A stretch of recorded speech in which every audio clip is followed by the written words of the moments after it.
So I'm going to show you how to enable automatic app updates on your Sony Smart TV. Now this is very simple. All you have to do is go to settings. Under settings, go to apps, select that, and then go to see all apps.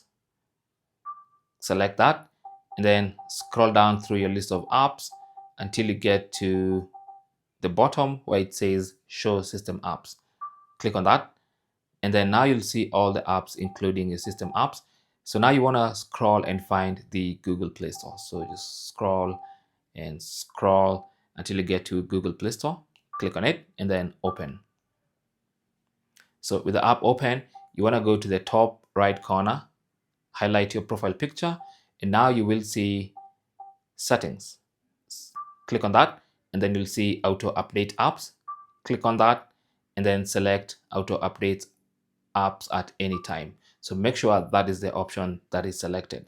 It's normally the one selected by default, but if for some reason yours has been turned off by some app or something, that's how to turn it on. So now once you do that, it means your TV will be automatically updating all the apps, except the ones that you sideloaded, of course. Any app from the App Store will be automatically updated. Thanks for watching and good luck.